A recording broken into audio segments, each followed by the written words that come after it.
میری پیاری بہنوں، ماؤں اور بیٹیوں، آج کا یہ بیان نہ کسی کو نیچا دکھانے کے لیے ہے اور نہ ہی ڈر پھیلانے کے لیے، بلکہ اپنے اور آپ کی آخرت کو سدھارنے کے لیے ہے۔ کبھی آپ نے سوچا ہے اگر آج ہماری زندگی یہیں ختم ہو جائے تو کیا ہم اللہ کے سامنے جواب دینے کے قابل ہوں گے؟ رسول اللہ نے فرمایا، میں نے جہنم میں زیادہ عورتوں کو دیکھا ہے۔ اس حدیث کو سن کر ہمیں ڈرنا نہیں چاہیے، بلکہ اپنے عمل کو دیکھنے کی ضرورت ہے ہمیں۔ رسول اللہ نے بتایا کہ وہ بہت زیادہ گناہگار عورتیں تھیں۔ آگے ہم بتاتے ہیں ان گناہوں کے بارے میں جو عورتوں کو جہنم میں لے کر جائیں گے۔ گناہ نمبر 1، زبان کا غلط استعمال۔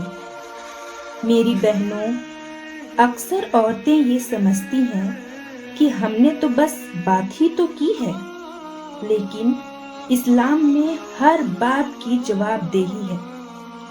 غیبت، چگلی، طعنے، بددعائیں، یہ سب زبان کے ایک ایسے گناہ ہیں جو دھیرے دھیرے دل کو کالا کر دیتے ہیں۔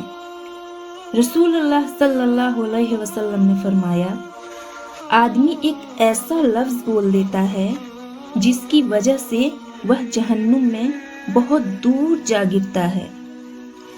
یاد رکھیے، جس زبان سے ہم دوسروں کا دل توڑتے ہیں نا، اسی زبان سے قیامت کے دن ہم اللہ سے رحمت کی بھیک مانگیں گے۔ تو سوچئے، کیا یہ زبان ہمیں بچا پائے گی؟ بالکل نہیں، یہ زبان ہمیں بچا نہیں پائے گی۔ اس لیے ہمیں اپنی زبان کو پابندی میں رکھنا چاہیے اور دوسروں کی غیبت، چگلی اور برائی سے بچنا چاہیے۔ گناہ نمبر 2، نماز میں لاپرواہی۔ نماز صرف ایک عبادت نہیں ہے، بلکہ اللہ سے سیدھا رشتہ ہے۔ لیکن آج کئی عورتیں کہتی ہیں، بچے چھوٹے ہیں، ہمیں کام بہت زیادہ ہے، میں تھک گئی ہوں، اور نماز ٹلتی چلی جاتی ہے۔ قرآن کہتا ہے، نماز چھوڑنے والے گمراہی میں پڑ گئے۔ جو عورت دنیا کے ہر کام کے لیے وقت نکال لیتی ہے، لیکن نماز کے لیے اس کے پاس وقت نہیں ہے، وہ انجانے میں یہ ثابت کر دیتی ہے کہ اس کے دل میں اللہ سے زیادہ دنیا بس گئی ہے۔ اس لیے دنیا کو دل میں نہ بساؤ اے عورتوں، دنیا کو دل میں مت بساؤ، قرآن کو دل میں بساؤ۔ تم روزانہ قرآن کی تلاوت کرو اور نماز پڑھو اور سب کے حق میں اچھی دعائیں کرو۔ آگے بڑھتے ہیں ہم اس گناہ کی اور جو بہت بڑی گناہ ہے۔ گناہ نمبر 3، شوہر کی ناشکری۔ میری بہنوں، شوہر اور بیوی کا رشتہ بہت نازک ہوتا ہے۔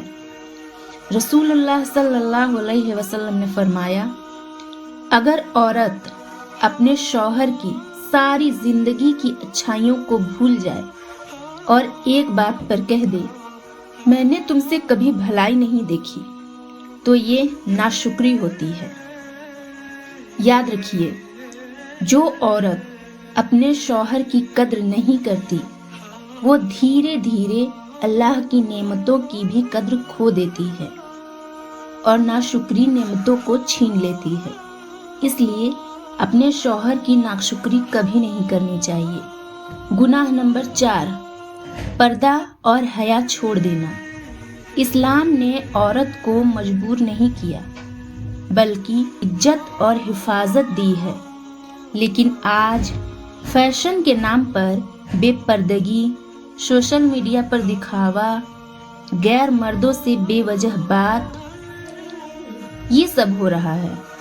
جب حیا دل سے نکل جاتی ہے تو پھر گناہ اور جہنم کے بیچ کوئی دیوار باقی نہیں رہتی۔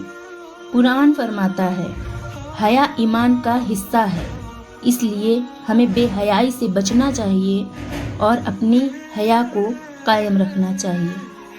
گناہ نمبر 5، جلن، گھمنڈ اور دل کی برائیاں۔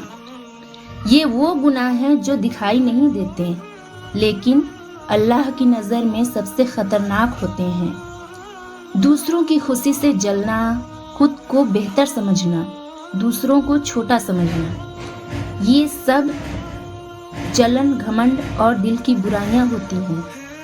یاد رکھیے، جس دل میں جلن اور گھمنڈ گھر کر لے وہ دل نہ تو سکون پاتا ہے اور نہ ہی اللہ کی رحمت۔ میری بہنوں، اگر آج یہ بیان سن کر آپ کی آنکھیں نم ہیں تو سمجھ لیجئے کہ اللہ ابھی بھی آپ سے پیار کرتا ہے۔ آج توبہ کر لیجئے، آن سنبھالنے کی، نماز قائم کرنے کی، رشتوں کو سدھارنے کی، کیونکہ نیک عورت گھر کو جنت بناتی ہے، سماج کو پاک کرتی ہے اور خود جنت کی حقدار بنتی ہے۔ یا اللہ، ہماری بہنوں کی غلطیوں کو معاف فرما، ہمیں اپنے حکموں پر چلنے کی توفیق دے، ہمارے دلوں کو حیا اور تقویٰ سے بھر دے، ہمیں جہنم سے بچا کر جنت الفردوس میں جگہ عطا فرما۔ آمین یا رب العالمین۔ یا اللہ، آج اس ویڈیو کو دیکھنے والے ہر شخص کے دل کا حال تو جانتا ہے۔ یا رب، جو چپ چاپ راتوں کو روتے ہیں، جو اپنی تکلیف کسی کو نہیں بتاتے، جو صرف تجھ سے امید لگائے بیٹھے ہیں، یا اللہ، ان کی ہر چھپی ہوئی آہ کو قبول عطا فرما۔ یا رب، اگر ہم گنہگار ہیں تو ہمیں معافی عطا فرما، اگر ہم کمزور ہیں تو ہمیں صبر عطا فرما، اگر ہم ٹوٹ چکے ہیں تو ہمیں اپنے قریب کر لے۔ یا اللہ، ہمیں وہ صبر عطا فرما جس کا وعدہ تو نے قرآن میں کیا ہے، اور ہمیں ان لوگوں میں شامل فرما جن کے بارے میں پروفٹ حضرت محمد صلی اللہ علیہ وسلم نے فرمایا کہ اللہ جب کسی سے محبت کرتا ہے تو اسے آزماتا ضرور ہے۔ یا رب، ہماری آنسوؤں کو زیادہ مت ہونے دے، انہیں ہمارے لیے مغفرت کا ذریعہ بنا دے، ہماری ہر مشکل کو آسان فرما دے، ہماری ہر دعا کو بہترین وقت پر قبول عطا فرما۔ یا اللہ، جو رشتوں میں پریشان ہیں ان کے گھروں میں سکون عطا فرما، جو رزق کے لیے پریشان ہیں انہیں ان کے دروازے کھول دے، جو بیمار ہیں انہیں شفاء کامل عطا فرما، جو دل سے ٹوٹ چکے ہیں انہیں اپنی رحمت کا احساس کرا دے۔ یا رب، ہمیں دنیا کی نہیں اپنی محبت عطا فرما۔ یا رب، ہمیں دنیا کی نہیں اپنی محبت عطا فرما، ہمیں صبر، شکر اور یقین والا بنا دے، اور جب ہم روئیں تو ہمارے آنسو ہمارے لیے جنت کا ذریعہ بنا دے۔ آمین یا رب العالمین۔